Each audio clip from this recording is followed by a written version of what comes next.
Hi, I'm Mike. And I'm Joe. And you're listening to How Many Fingers Am I Holding Up? The podcast. And this week, we're reviewing The Florida Project. Nothing bad ever happens in the Sunshine State, am I right? Oh boy. Am I right?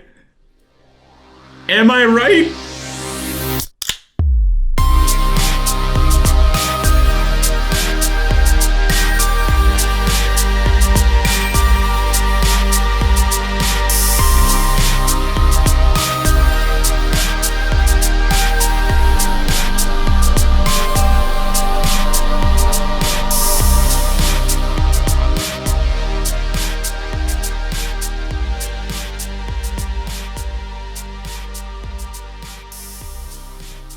Welcome to How Many Fingers Am I Holding Up? Featuring two guys getting whirly-gigged and reviewing movies in a weekly podcast form. And special shout out to Mike Moserino from Facebook, who left us that synonym to read on this episode. And you can also hear Mike on the Dark Tower episode of this podcast. Great guest, great episode. Go check that out. Bad movie. Not great. But Joe, do you want to introduce what we're drinking this week? I would love to. So you've heard of wine in a box, have you? Well, this Is that what they call it? Wine in a box? Well, boxed wine. I don't know why I said wine in a box. But I've brought Griffin Vault Vodka. And it is vodka in a box. This is going to be a visual treat for you watching and a audio nightmare for all of you listening. Let me just... I'm getting out a little nozzle right now. There's a little cutout. Look at this. There we go. Look at that box design. Come on. It's gonna be worth it. We're making it sound so easy right now. All right, and just picture you have this on a table that's higher, and there's vodka. It's a whole lot of it. Just comes roaring out of there. Whoa, yeah. And we got some Wegmans brand ginger ale, because ginger ale and vodka is a drink that people order, right? It is now. I just don't like soda. I feel like we're like in Mad Men. We're like the episodes when they'd be like trying to come up with a drink to mix. Yeah. To make like a recipe for. Oh man. So it's vodka. I feel like even if you give me Grey Goose, I'm like, I guess that's smooth. I don't know. I'm just not a huge vodka person. I don't know how to talk really about vodka, but I could have a preference if you put a few in front of me. You can definitely tell between like expensive vodka and cheap vodka. Yeah. I have preferences for some brands. Like I really like. I'm trying to remember the name now, and I can't remember. Tito's. Oh yeah, vodka, Tito's is I like very a lot. good. Yeah. I think it does a good job of it. Either mixes or it's good in on its own in like a martini. Whereas like Grey Goose or stuff like that, I feel like it doesn't really mix that well. It's just like a good like on its own vodka. Some of those like high tier ones, they cut through anything that you try to mix them with. Whereas cheap vodka, you can mix with anything and it doesn't really cut through. Boxka. I just thought of that. Griffin, reach out to me. We can do a whole marketing campaign. Hashtag Boxka.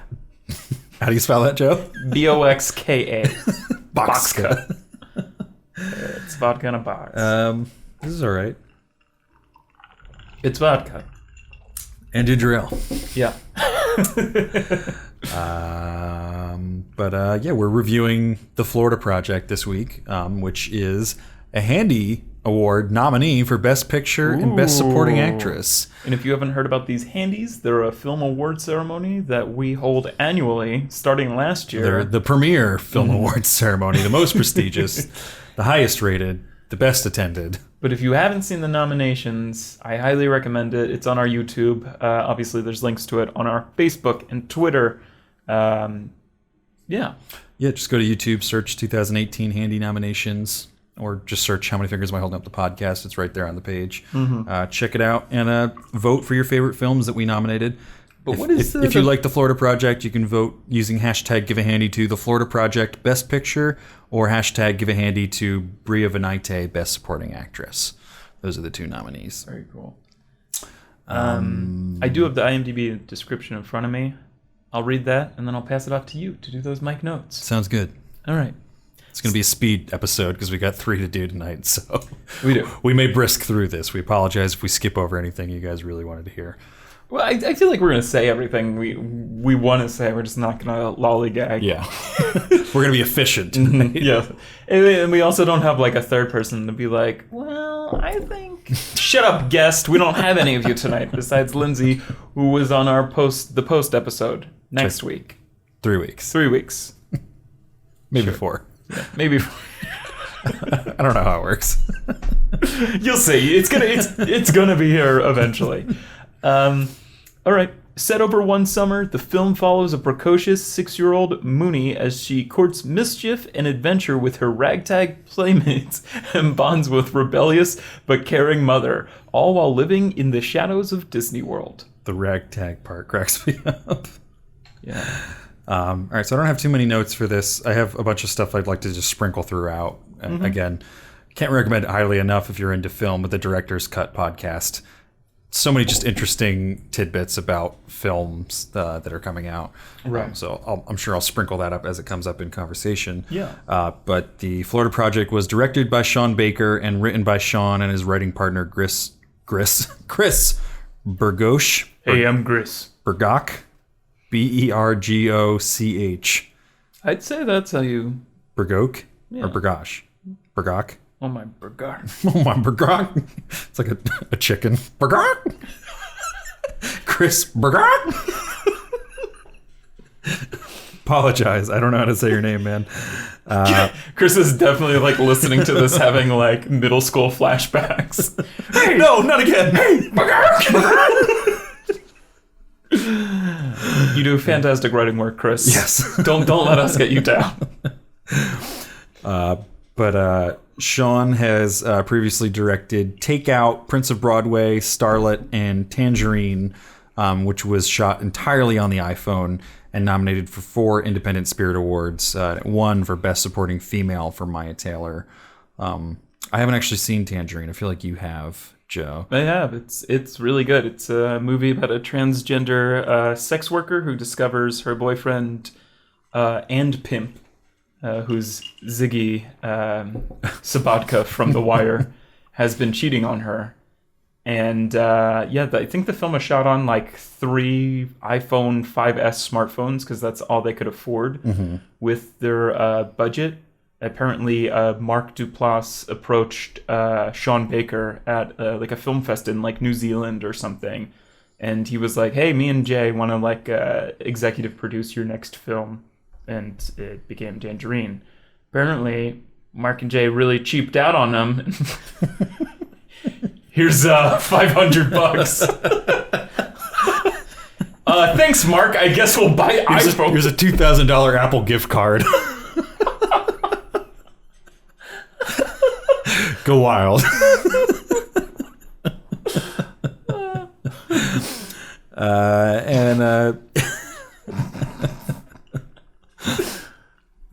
Just talking about some of the awards that this has been nominated for. At the Oscars, sorry. Willem Dafoe for Best Supporting Actor was nominated. Critics' Choice was nominated for Best Picture. Best Supporting Actor, Willem Dafoe again, and Best Young Performer for Brooklyn Prince. And at the Golden Globes for Best Supporting Actor, Willem Dafoe again. Spirit Awards, Best Feature and Best Director. And the Screen Actors Guild, Best Supporting Actor, Willem Dafoe again. And at the Handy Awards for Best Picture and Best Supporting Actress, Bria Vinaite. Oh, and it didn't. The only one it's one of those so far. Brooklyn Prince won Best Young Performer at Critics' Choice. Sorry, I should have said that. But that's really all I got. Some just short notes for this, so we can get right into just discussing the Florida Project. Did you notice Macon Blair was in this? Yes, that was As a cool cameo. Tourist John. So this didn't start how I was expecting this, just because most of what I had heard about this movie was seeing the trailer, which obviously like the trailer can't have like profanity and stuff in it. So it just looks like, oh, like kids like having fun at like, you know, the Magic Castle or the Magic Kingdom or whatever the hotel is called. Yeah. And then I heard everybody talking about how great Brooklyn Prince was in this movie, the young actress. And like they were using words like, oh, she's so cute and she's so just like she's great in this movie. So I guess I was just kind of expecting her to give like a really good like child performance role. And I wasn't really expecting the role that she was in to be like this foul-mouthed like asshole kid that she's playing. Yeah. That's just had like no discipline her entire life. Which is good. It's even an even greater performance because of that. I was just not expecting that at all. So like in the beginning, it opens with them like spitting over a railing onto someone's car at what's the other hotel that they go to? The one next door. There's two hotels. Something with like an F or something. Yeah, it's like Futureland or something like that. Yeah. So they're over there. They're spitting over the railing on someone's car, and like that car, the owner of that car comes out and is trying to like yell at them and discipline them, and they're like, "You're not the boss of me, you bitch!" And like, just like God, they use like even more foul language than that. Like they're really just like letting her have it, and I was just not expecting that start to the movie. And then you kind of settle in after that, but it was different. Oh, definitely. Coming from like, oh, Brooklyn Prince, she's probably gonna be like really cute in this movie, and she's gonna be like kids having a good time at the Magic Kingdom. That is funny. Yeah. You fucking bitch. Yeah, she's great. She's one of the. I feel like since we've started this podcast, it's hard to gauge like that I've ever seen in my life. Like, so I like to refer to, since we've started this podcast, I feel like she's the second best child performer that we've seen besides Jacob Tremblay in Room last year. No, 2015. Year before, yeah. Yeah, she's really great, and she's an actor, but Bria Vinaite was actually discovered by Sean Baker on Instagram. She was just kind of an Instagram personality, I guess. And what the fuck? She's like she was was I watching with you the video of her explaining him where he like sent her like an email, because I guess she had her email address in her Instagram profile, right? And like she like didn't really believe it was legit at first, just because it just seemed like another guy like creeping, like, you want to be in my fucking movie? Because she's probably posting those kind of pictures. Oh, definitely. Like, if he's casting her based on this character, he was probably looking for a certain type of person. And yeah, she was like not believing that it was a real person with a film opportunity at first, and then she was like, oh, it's like actually like punctuated correctly and capitalized and like proper grammar, maybe it's legit. And then it turns out to be this awesome film role for her. Right. Yeah. I don't know. I was even watching Red Letter Media. I didn't watch the entire thing. I was just kind of skipping around to movies that I saw, and they were doing like a 2017 recap, and I forget who's the bigger one. I think it's Jay, and that's on Half in the Bag. I fucking, what's his fucking name? Oh, Mike. Mike. Yeah. Maybe he's Mike, maybe he's Jay. I don't know. Anyway, he watched, I guess it was just him who watched it. And I just don't picture him like loving this film or whatever. He's like, fucking Bria Vinaite. He's like, give her every fucking Oscar there is. He's like, I can't like express like well enough like how good this performance was. And like when I was watching it, I was telling you, I was blown away, because I was like, holy shit, I like know this person like through multiple women I've met in my life. Like, she like nails something. There's something about her, like, I don't know if it's an accent. It's sort of almost more of like an affectation she's putting on her voice, where like it might be from actually having like a tongue piercing or something at some point. But there's something about the way she talks where like I could swear to God that like when I was hearing her, I thought I had seen her in something else before. Yeah. Because I was like, I know this voice. Like, I've heard this voice before. and turns out she hasn't been in like anything else before. So I don't know. It's just she hopped into a role and was able to capture it so well that we're all kind of like, oh, I know that girl. Yeah. I think I put her high on my handies list. I think she was high on yours. I was rewatching parts of this movie the other night, and she might be like my favorite performance of this year. As far as what is she? Was she like lead actor or was she supporting? Supporting, I think you would put her. Yeah, in. I think that's what we put her as. Yeah, maybe even above like Allison Janney. Just really great performance. I don't know, the way that she carries herself, the way that she interacts with Mooney. Both Mooney and Willem Dafoe. Oh, Bobby. Yeah. Kind of, because it's just kind of, again, like I've seen him. I've seen that super before, like with his fucking like he wears like these really thin t-shirts and everything, and like I've seen like my grandmom used to like live not really, she had like a more of like a old person community in like these kind of tiny small houses all around kind of on like this small kind of like island in Florida, but there were like every guy was like kind of like that, who was kind of like, oh yeah, I own the house like next door or whatever too, and I gotta go fix that or whatever. And they all had like those thin t-shirts, and there was kind of that kind of like weird accent. I think Willem Dafoe was out there for like weeks before they started filming, just to kind of like walk around, be his character to other people, and they were just like, I don't think anyone recognized him. They're like, oh yeah, no, okay, yeah. He was just, but he's I don't know. We'll talk more about it, but yeah, she's also like just this very oh wait, there was one more person, like actors I wanted to go over. There was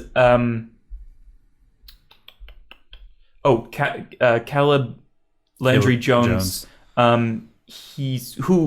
He's somebody who's in 3 Best Picture. Get Out, 3 Billboards, and Florida Project. Oh, not Best Picture, but yeah. Oscar films. Yeah, and he has one scene in here, but it's like very... It was... I do have to say, if we're going to talk about that scene, I feel like that scene was confused. Full disclosure, we watched this movie... I mean, I don't know. Online. Online. Yeah. Mm-hmm. We wanted to watch this in theaters. It just wasn't in theaters around us at the time that we decided to review this movie. I wish I had seen it in theaters. I feel guilty about stealing from these fine folks who made this movie. But I wish they had better distribution. Yeah. Oh hell yeah. I wish they had like made like a late Oscar season like push, kind of like, because I noticed like Call Me by Your Name, which we'll review next weekend.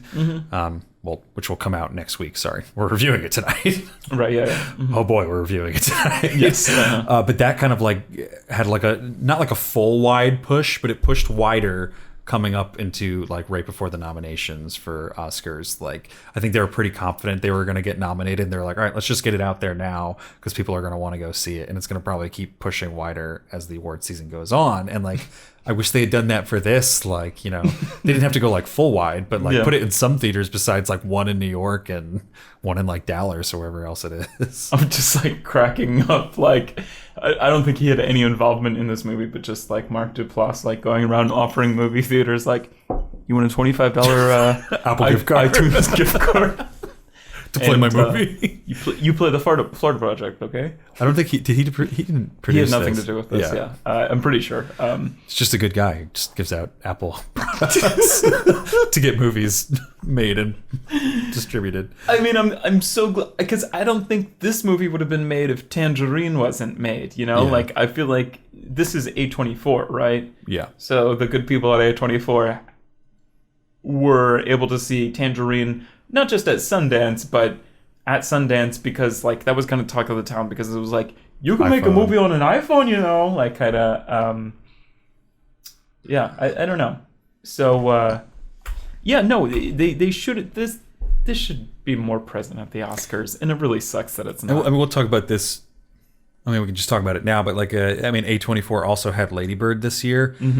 They are still like sort of a small like distribution production company. It's like I can understand that. I think they probably put more of their eggs in the Lady Bird basket because it's definitely. like, yeah, it'd be nice to have 2 Best Picture nominees, but at a time, and it's still a possibility, Lady Bird was a top tier like front runner for Best Picture for the Oscars.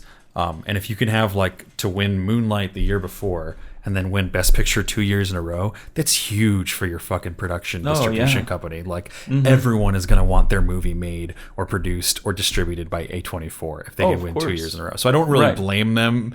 And I'm sure they have a lot of love for the Florida Project. But like when Lady Bird starts trending like that, you kind of have to be like, this is our vehicle right now. We have to try and push and see if we can get 2 in a row, or at least get close. And Yeah. I remember there was a while where they were like, I think we should put all of our eggs in the disaster artist basket. And I was like, you fucking morons.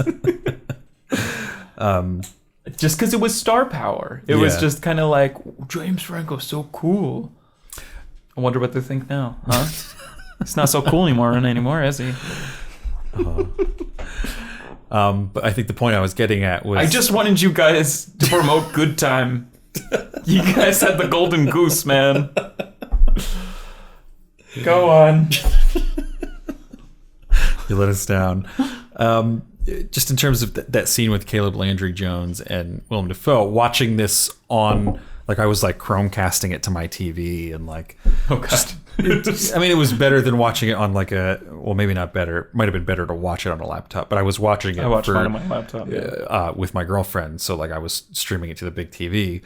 And it was not the best quality. So I feel like there's some things that were harder to understand. And that scene was one of them where, like, it took me a while... And I had to like go look up on Wikipedia to confirm that was his son. Yes. Like you kind of got the vibe, but I couldn't really understand anything they were saying in those scenes. Like I think the audio is what suffered the most. Oh, okay. See, I was wearing headphones, so I heard everything. It was just kind of like it's really. I got the idea that it was like he was because they do have that one.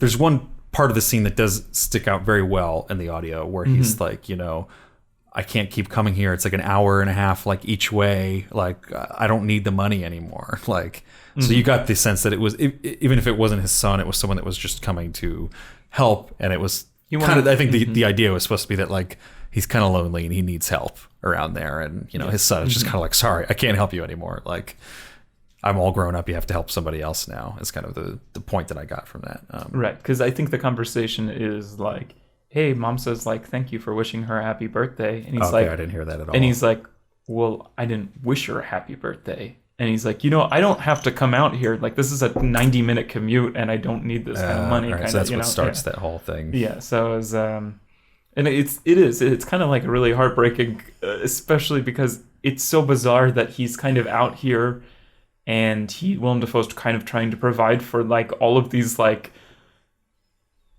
people that he almost treats like like his children, like to the point where Haley at some point is even like, you're not my fucking dad, like get off my back, you know, like what do you care about what I do, kind of. And it's funny that that's his relationship with like his tenants, and then he has this kind of more strained relationship with obviously his wife or his ex-wife or whatever, and then he's kind of barely holding on to having any sort of relationship with his son. I really liked the detail of like his son being like, well, yeah, I don't have to come out here. I don't need the money. It's an inconvenience for me. You're not helping me the way you think you are.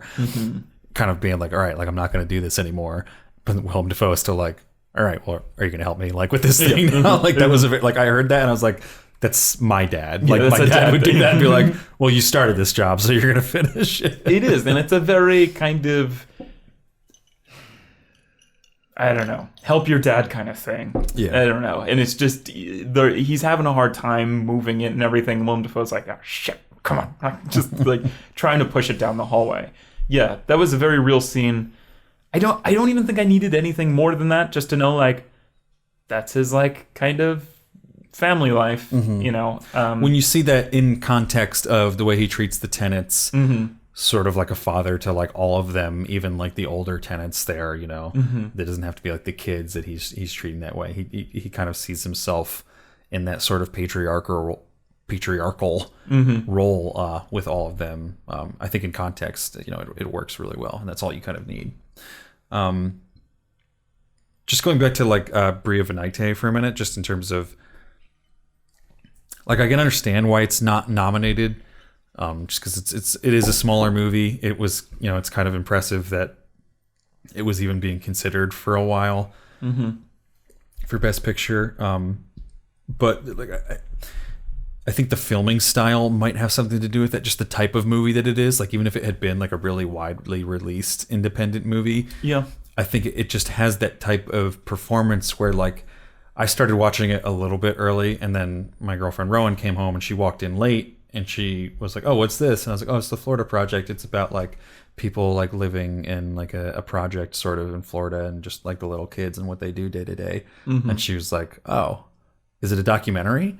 Just because it has that filming style of like there's a lot of things they do that aren't like strictly cinematic when they're viewing stuff, you know, and there's stuff that looks very just true to real life, and like when they follow the kids, they just kind of follow them around from behind, and it's almost like we're just observing whatever these kids are doing, and the kids are dictating what we're actually seeing rather than someone with a camera, you know. Like if you're moving in front of someone, you're kind of dictating where the scene's going, but we're always just following the kids wherever they're going. And there's a lot about that I think is a sort of different filming style.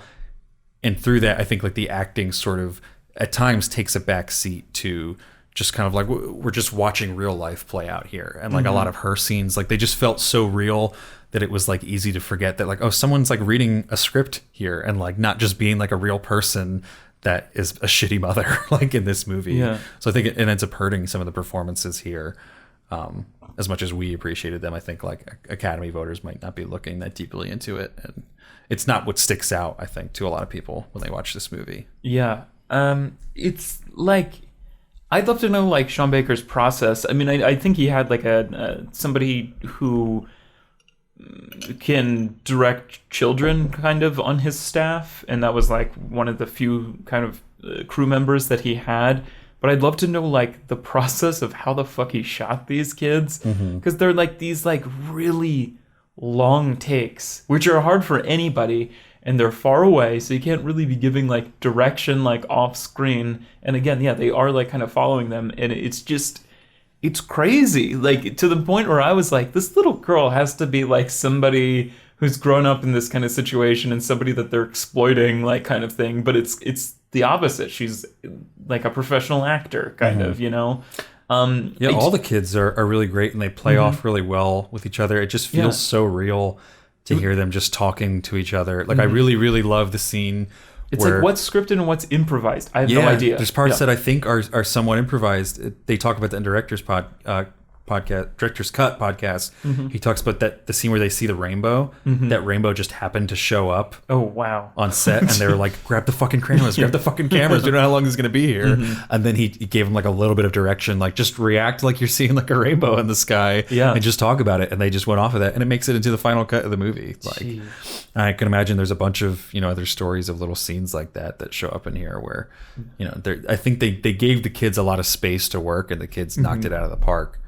But I love this sequence where they're kind of walking around the hotel or the motel at first, and they're just like, oh, and this guy, like in this room, like he's a creepy guy, and my mom says this guy's a murderer, and it's just kind of like it feels real but improvised, and it just like I love seeing the hotel or the motel through the kids' eyes through that scene of just like you can tell that like a lot of the stuff they're saying is just kind of like secondhand, half-assed like hearsay from like their parents, like that they barely understood and they just hear and they're repeating to their friends as fact. And everything's so Florida is such a bizarre place. I mean, you pick that up from this film, and just being there and reading news articles about Florida, you're just like, Florida's fucking bizarre. There's things that happen there that could happen nowhere else in the world, kind of. Everywhere they shoot is beautiful, kind of in its own way. This set is beautiful. I heard like it was still like in business while they were shooting there, so like just random people kind of walk in and out of but just everywhere they go is so beautiful, and I love that, because especially like even the IMDb description, it's like, oh, while living in the shadows of Disney World. Like, yeah, they live in like super shitty poverty, but we kind of see this through the eyes of Mooney. And it's, I don't know, everything looks really Yeah. Yeah, I mean the kids Mm-hmm. the kids have a sort of a sense of wonder about everything, and they're not like, oh, we're poor, we're poor, we're poor. This They're is just all they looking know. as like, Right, yeah. there's like all this is sort of exciting We got to friends them. and we got family. Here's like yeah. here's the ice cream shop that we go and like beg for quarters at, and that's to them that's not like it's just part of their day. It's just what they're doing. Right. In terms of the motel still being in business, on the Director's Cut podcast, he was talking about how like it was not fully that color when they picked it. They were just picking it, and then the owners knew that they were coming to filming and were like, oh, we have to repaint it for them filming. Yeah. Ended up painting it like this iconic like pink, Oh my purple, gosh, like yeah. lavender color. Wow. I think it was still a bright color before, but it wasn't that one. And like they picked it because it looked run down and crappy, and then he, without their permission, just repaints it like before they show up, and then they show up and they're like, oh, like it looks freshly painted. Yeah. So I think they inserted a line in the dialogue somewhere about like the fresh paint job just to make it like, oh, okay, you repainted, because they picked it because it looked run down and crappy, and they're like, Yeah. oh, we're gonna make our hotel look good. Right. Business to Well, to that's- boom. That's funny.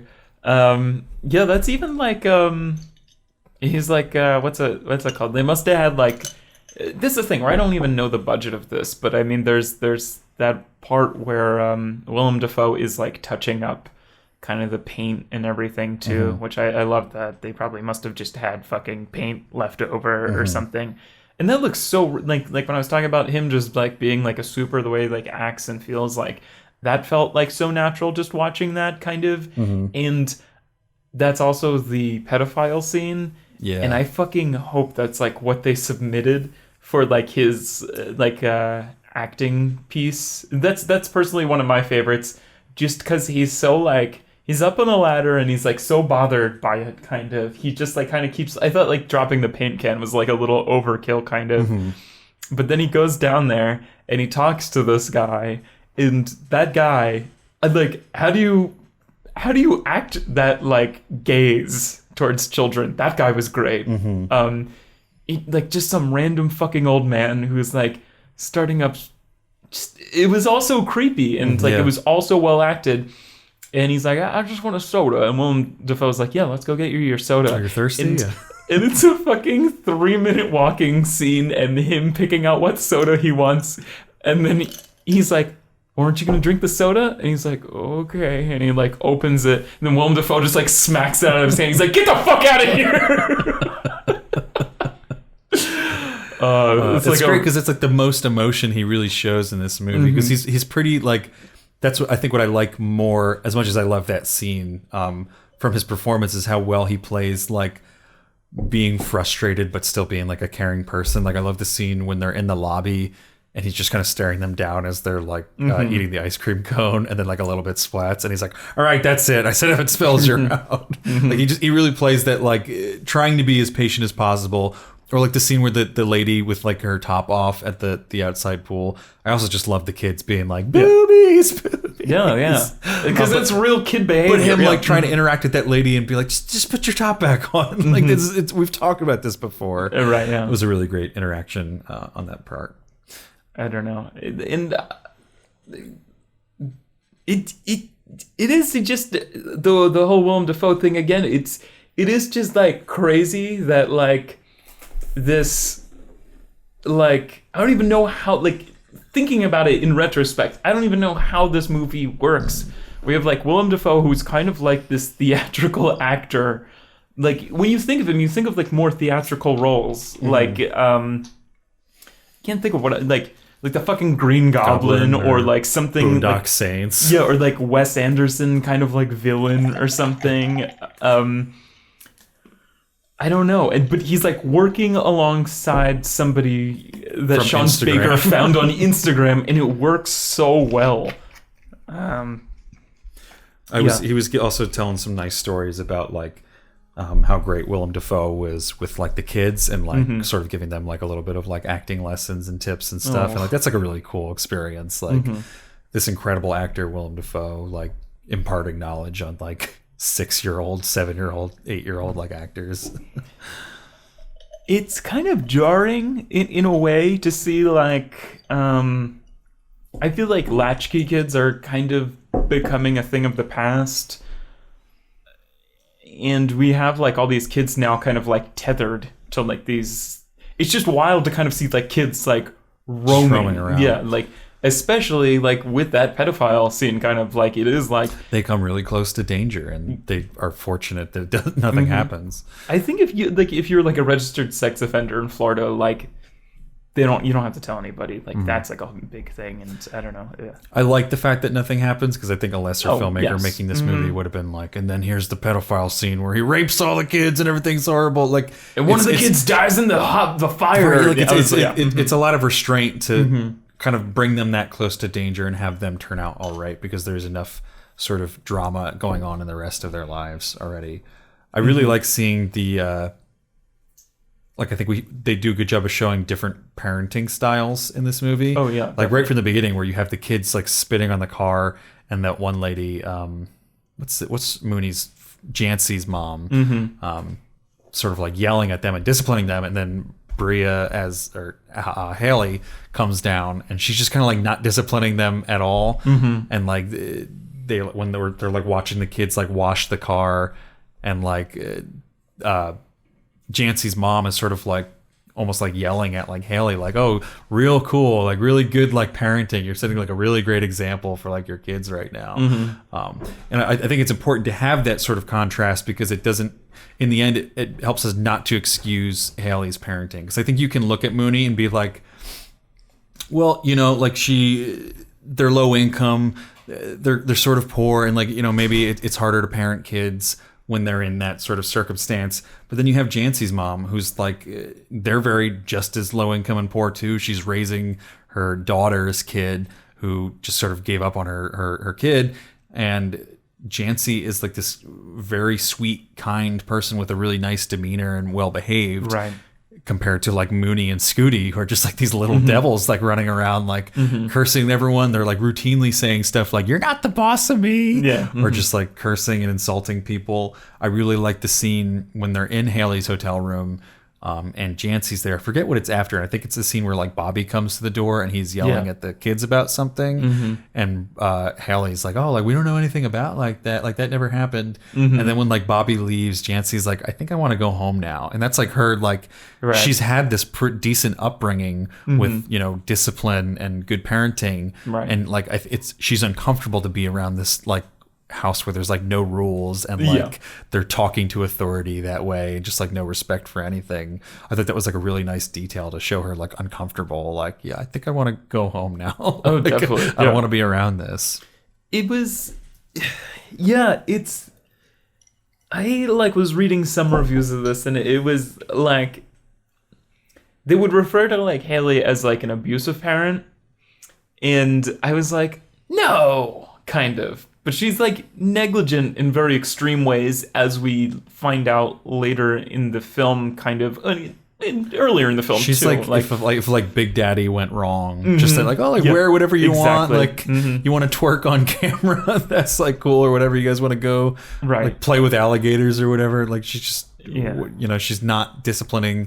She never tells Mooney no about like anything in this movie. Just because when you think of an abusive parent, like so often when you see like an impoverished sort of like single mother in a movie, they're like violent towards the child and they're like resentful that they were ever born or something. And that's not Haley, obviously. Haley is still like this child herself, and she treats Mooney problematically like her best friend as opposed to her daughter that she's responsible for, who needs to be cared for. And like, I don't know, I do in that way she is an abusive parent. In like, I've kind of like come to terms with that, but I'm so glad that like I'm able to learn that, and a lot of people are able to learn that, especially after like I feel like every single Hollywood movie, or like there's every other year there's like an Oscar like Best Picture nominee that like is essentially poverty porn. Like it's kind of like oh, like let's lean on fucking physical abuse or like sexual child abuse. Like that's not the only thing that happens that's abusive, you know? Like it doesn't have to be like this physical or sexual thing. It can just be kind of like life is a party, like like I don't know. And just like it's just life is Big Daddy. She's like, she's asking for handouts. Like she's out at like the welfare office or whatever it is, being like, oh, like I've been up and down the street asking like every place for a job, when like we know she has not been going to those places applying for jobs. All she does is like go buy perfume and like try to sell perfume with them, and then get like mad when she gets caught like soliciting and stuff like that. And just no discipline whatsoever. And she's like taking selfies with like bikini selfies with Mooney. Yeah. I feel like that's like to normalize her taking pictures to put up, I don't know. It was a good way of sort of showing. Not great though. Like we know, we find out later why she's taking those pictures. So it was a good way to be like, oh yeah, like Mooney's there all the time. She's got to take the pictures with her. I don't know. It is like it's in addition to that scene where she's like, I'm up and down the street or whatever, and we do have her one friend Scooty's mom, Ashley, who is working at this like Waffle House or whatever, or diner, and she's kind of like, yeah, it's like, soon as I'm like, hey, did that job ever get back to you? And she's like, nah. Like you can tell she's like lying. She's like, all right, well, like, as soon as I become manager of like the Waffle House, like shouldn't be long. Like she's trying to like work her way up. She's like, I'm definitely gonna hire you. And she's like, yeah, okay. Like, I don't know. This is just like a film about people. And they take free food from Ashley too. Yeah. That's part of their daily routine, is like she's yelling at Mooney. That's the only time she like yells at Mooney, like, go get some food. Like sending her kid to provide food for the family, essentially.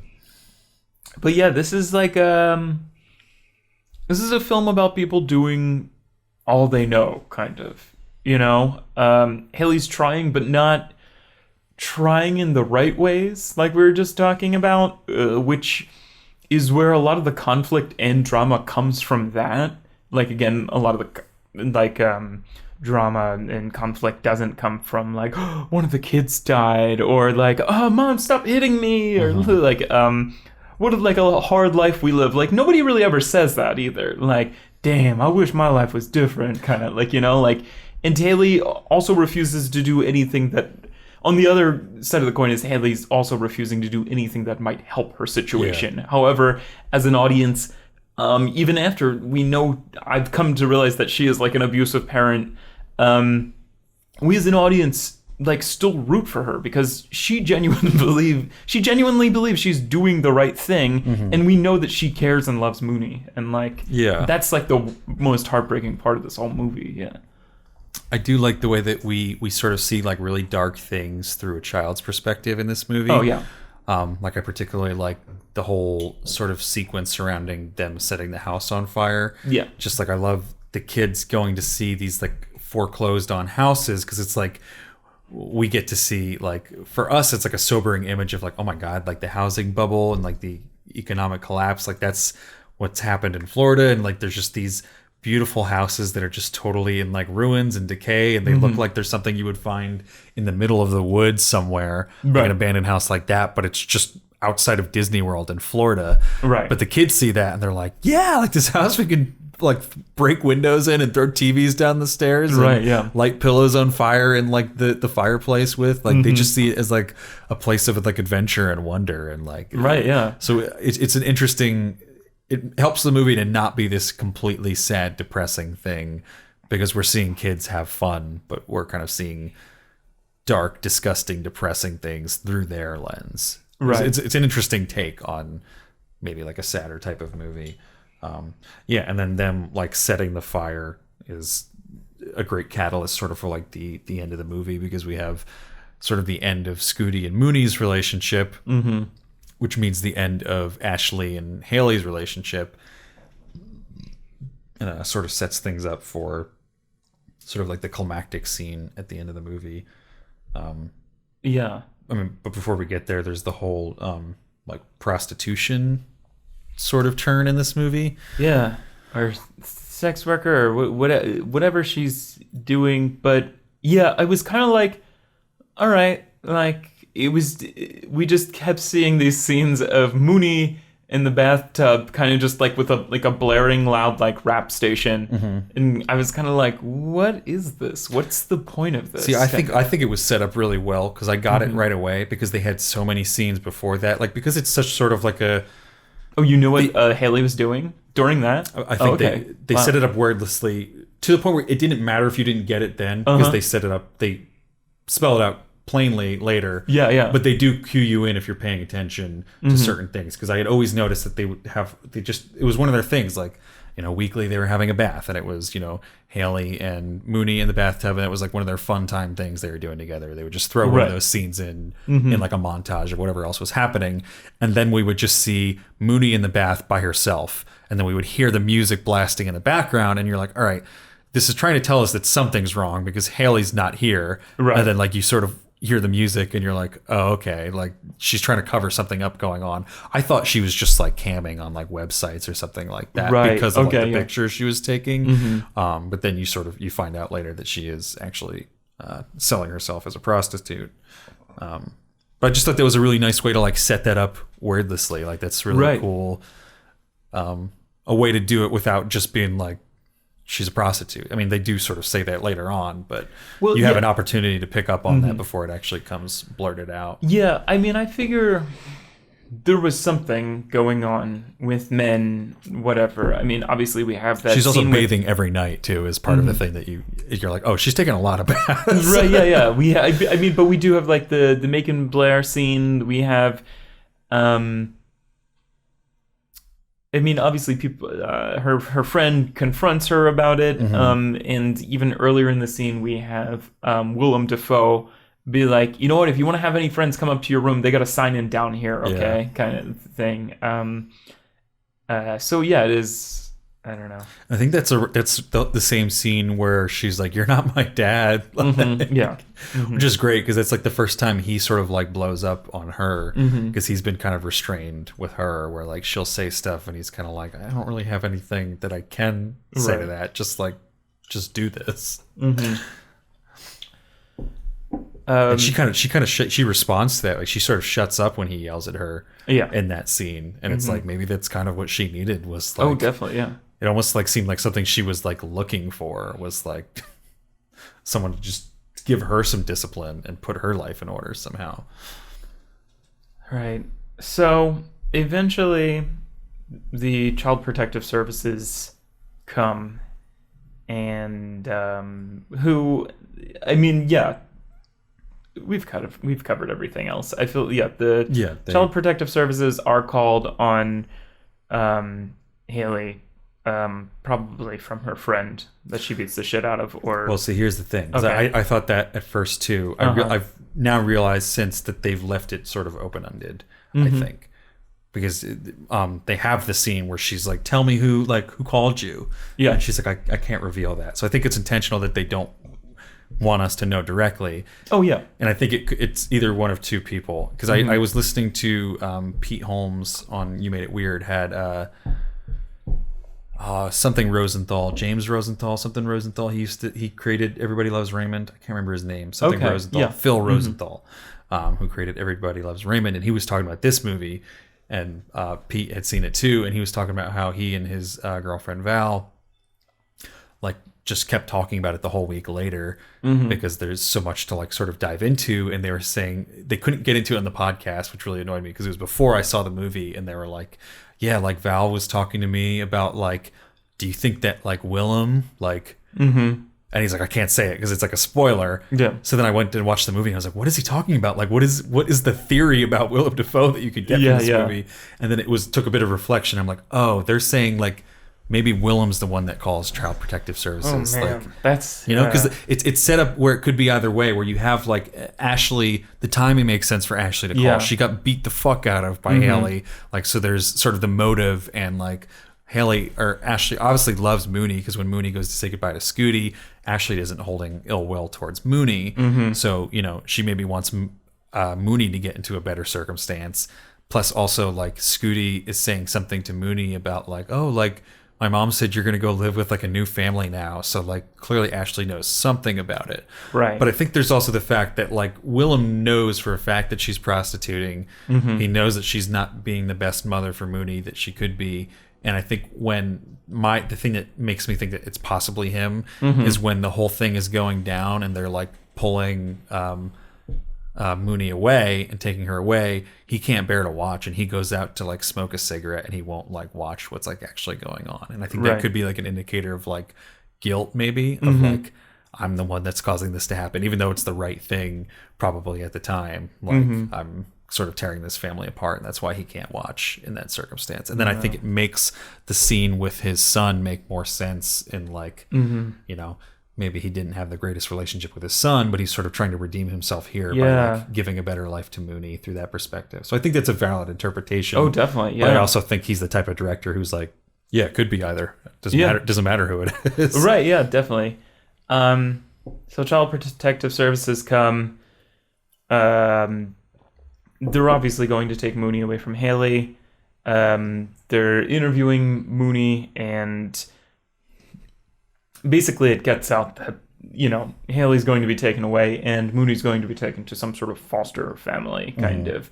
And so Mooney escapes. She runs to Jancy's house, and which is just like a heartbreaking scene. And it's so hard to see like Mooney like really cry. And she like really like kid cries. Like she's like, can't hold it in, and like, I don't know, that's just heartbreaking because it's like the first time that in the movie where Mooney doesn't know what to do. Like she can't be like this kind of like, she's usually the one that's in control, and it's like, oh, we're going here. Jancy, we're going to show you this here, but she's coming to Jancy for help in this scene. Right. Yeah. So then I don't like this last scene. I don't either. It's like they're what's it called? It goes from being shot on like 35 millimeter film, this entire movie, and then all of a sudden it's a little throwback to Tangerine, and they're Mark Duplass was like, you know what, I really like Tangerine. I'm gonna fund this. Here's a $250 Apple gift card. So they were able to upgrade from their to the iPhone 6S. Yeah. I guess, yeah. And I mean, like, I mean, I don't like this scene in theory. I don't like the way that this scene looks. I like it in theory. I hate the way it looks. That's my only complaint. It's just, I don't know. Like, it's again, like we were talking on the post, like, I don't know how I would make this better, but it felt like a cop-out for the end. Have you heard Baker's interpretation of it, or his sort of justification for it? No, I'd love to hear it, though. He said this on the director's cut too, but I pulled this direct quote from Wikipedia. But he said, "We've been watching Mooney use her imagination and wonderment throughout the entire film." This is what I figured it was, did we say out loud what actually happens? She goes to Magic Kingdom at Disney World. They run into Disney World. And it's the way it's set up. It's like we kind of have like this pull-in shot on Jancy's face, and then we sort of follow like this fast. The timing of it really bugs me. Like they like speed up the timing, so they're like fast walking through like everywhere, and they walk all the way to Disney World, walk through the gates and get into Magic Kingdom, and they're just walking around Magic Kingdom, and that's how it ends. Just to set that up. And Baker says, "We've been watching Mooney use her imagination and wonderment throughout the entire film to make the best of the situation she's in. She can't go to Animal Kingdom, so she goes to the safari behind the motel and looks at cows. She goes to the abandoned condos because she can't go to the haunted mansion. And in the end, with this inevitable drama, this is me saying to the audience, if you want a happy ending, you're going to have to go to that headspace of a kid, because here, that's the only way to achieve it." Right. So he's looking at it as like, yeah, it's not a happy ending, and this is kind of just, we've seen this whole movie through the eyes of the kid, and this is sort of the kids just escaping in their head of like, yeah, maybe we can run away and we can just sort of get away from this problem that's in front of us right here. And you know, the whole movie, like he says, is them sort of creating Disney World in the fucked up reality that they do live in, and this is their way of sort of using Disney World as an escape. So I do kind of like that justification, because and you get that from watching it. Like I saw it and I was like, I thought something worse. I was like, oh, like they got hit by a car or something when they were running, and this is like their version of like heaven or something, or like I don't even know what I thought something fucked up really happened. Just because it was too happy of an ending. I also hate the music that starts playing when they start running too. It was just a bit much, and it was a stylistic break, and it like brought you out of the movie. But I do really like the interpretation of it. I just wish he hadn't chose to do it on the iPhone. I know he did it on the iPhone because they wanted to film clandestinely in Disney World. Yeah. And I guess they had like a lawyer on this movie who had worked on another movie that had filmed entirely in Disney World, and they were like, Escape from Tomorrow. it might be, yeah. I can't remember. They said it on the podcast, but they were consulting with them, and they were like, yeah, like if you just don't make a big deal about it and film, then it would be cheaper to just go and like film with iPhones or whatever, and not like bring a whole production there, because they won't approve you to come into Disney World to film a big scene. But if you just film it and put it up, and you're not displaying Disney World in a negative light, and you're not taking away from people going to see Disney World, then they're not going to care. It's not worth it to go after you. So that was the safer route, was to film it with iPhones clandestinely. They had like a really small crew. It was like Baker, the cinematographer, the girls' parents, and then like I don't know what they call them, like they're not their acting coaches, but it's sort of like a liaison between like the director and the kids. Like, yeah, that's kind of like their chaperones or something. They have a different title. It's the kind of the role that what's his face, Paul Rust plays on the Love series. But he's like a tutor or whatever, isn't That's it? true, yeah. Yeah, no, I was all I could think of was Escape from Tomorrow, because that was a Sundance film, and a lot of people were like, how does this, like, there were talks of kind of like, this might be like some sort of like Oscar or something, like, or something, like it was being very well received, or I don't know, it was kind of polarizing or whatever. But it is it's filmed almost entirely in Disney World, and they do use like guerrilla kind of techniques. I think they had like two like Canon 5D Mark IIs and like a 1D Mark IV or something, and they were like, it's very fascinating if you like listen to like how they did it. Like their entire crew like dressed up like tourist or whatever, and was kind of like, oh, like we're just holding still cameras, like, you know, like just like, and they have to go I mean, like they did like tons of like, they'll go through like It's a Small World like 6 or 7 times kind of, like I don't know how they got like a lot of those shots, and they were never bothered really. So I wish he did use like something like that. And yeah, and that also, movie's a fucking trip, man. Like they shot in like monochrome, so it's like black and white, and it does not portray Disney in a fond light. It's essentially like the filmmaker, I think his parents divorced at like a very like, when he was like very young, and it played like a huge role, and they would always try to like make them like, hey, we're gonna go to Disney World, pal, because they like lived in Florida or whatever, so it's like kind of traumatizing like to go to Disney World for him. But like this film's about like a dad who's like who's in the midst of getting divorced from his wife, and they're kind of like putting on like a show for like the kid or whatever. It's like the deterioration of their marriage while they're at Disney World, and he's also like, he's having a fever dream because he has the flu. So like everything's very trippy, and like they even had to take it to like Japan and have like the people who like worked on the host do all like the special effects, because at like some point, like, you know, like he'll like look back at his kids and he's like fucking like sweating. He's like, you guys all right? And like their like entire eyes are like black, and he's like, okay. Like, just like it's fucking really trippy, really great movie. Sorry, I got really off on a tangent there. But no, I don't think that Mooney and her friend, I don't think I ever thought like, oh, this is literally happening right now, kind of. I think it's kind of a cop out. I think it's nice. It's like a gift from the filmmaker to the characters, but I feel like that kind of feels like thematically dishonest. And that's just my taste, you know? Yeah, I mean, I think either way, what I come away with is not liking the ending. For me, it's just more of a stylistic thing. Like, I think definitely, yeah. It totally took me out of it. I thought that there was a way to do it while still getting, if you want to do that interpretation, you can still do that while, like, I don't know why it was in like fast motion. Like, I would have rather seen like slow motion of like a shot, a scene like that to make it feel more dreamlike and like, I don't know, just like even like just from that very first like push in shot on like Jancy's face, like I immediately was like, "Whoa, what are we doing here?" Yeah, like, yeah. And then they start like running in like fast motion, and I was like, "Am I watching the same movie that was just like breaking my heart and like it had this like documentary feel to it through all of it?" And then we just sort of going to this weird cinematic like push. It was just very strange, and I wish they had either stuck with the style they were already in or gone with a more fitting cinematic dreamlike style rather than the music too. The music, I can't remember the music now, but it was like, I don't know if it was some sort of Disney soundtrack or I think it was imitating Disney in some way where it was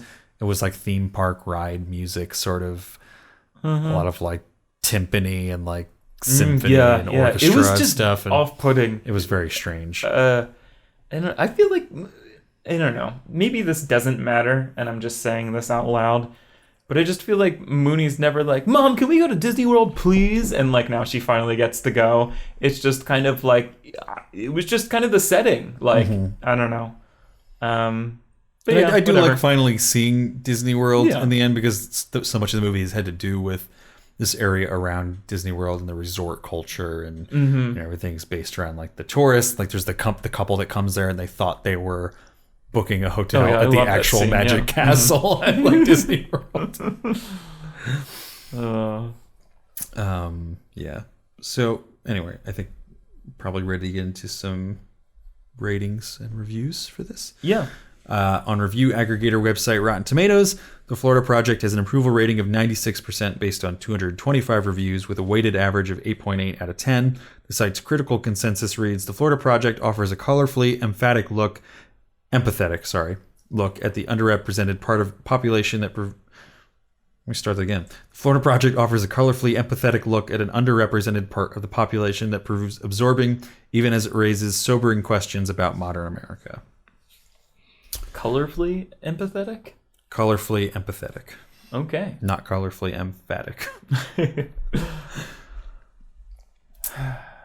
I can go first, I guess. I mean, I don't have a whole lot to say. I've covered most of it. I really liked this movie, and I was just kind of really let down by that last scene there. But I mean, I think a lot of the rest of it is just a really fresh movie that I don't think I can really compare it to anything else I've seen before.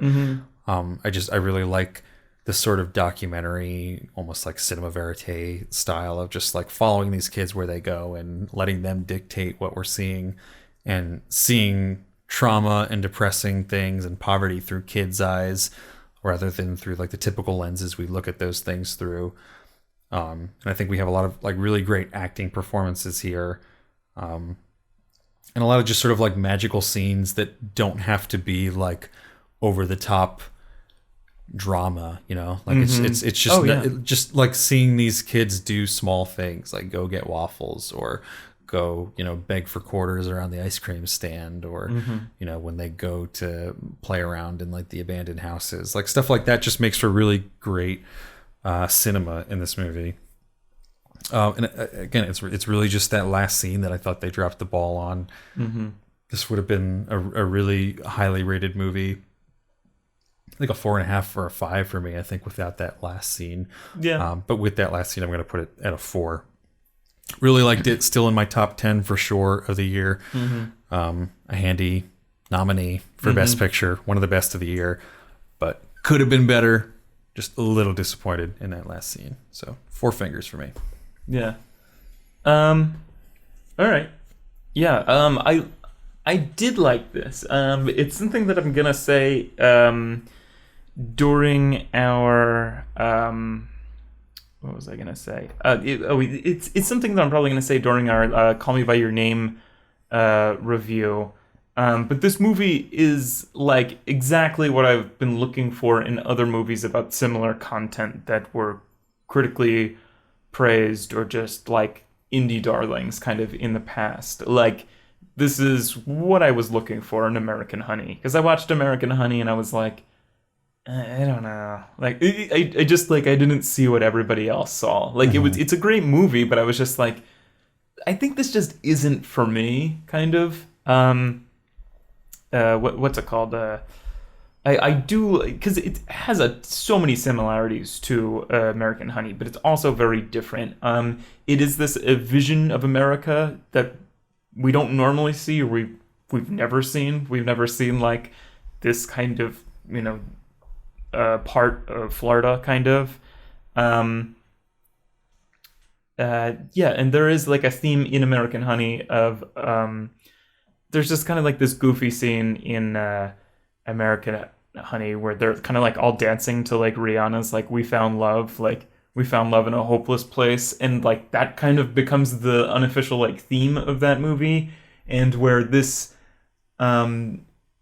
is like we found like hope kind of, and there is like this like hope in glimpses of just people trying to help other people, and especially like we see that in like Willem Dafoe and everything. There's obviously another part of me that's like, is this all hopeless? Kind of like, are these children just kind of destined to repeat their awful parents? I don't know. It makes you think a lot. But yeah, it's poverty right under one of the most booming capitalistic places in the world, which makes it just like weird and ironic and kind of funny. And I don't know, it's just characters that are trapped there by their circumstance, economic impoverishment, the system, and obviously like their own like inadequacies. I think that was everything I wanted to say. I laughed, and I still laughed like before seeing it, and I laughed now that I've seen it. Lucy on Letterboxd called it American Honey Jr. And I think that's really great. That's just the perfect review. So I'm going to give it 4 fingers. Makes my job real easy. Hell yeah, it does. That's 4 fingers from all of us. Oh, the one scene we didn't talk about it's not really that important in the whole grand scheme of the movie. I just think the behind the scenes story of it is really interesting. But Willem Dafoe talking to and interacting with the cranes when they come on the motel.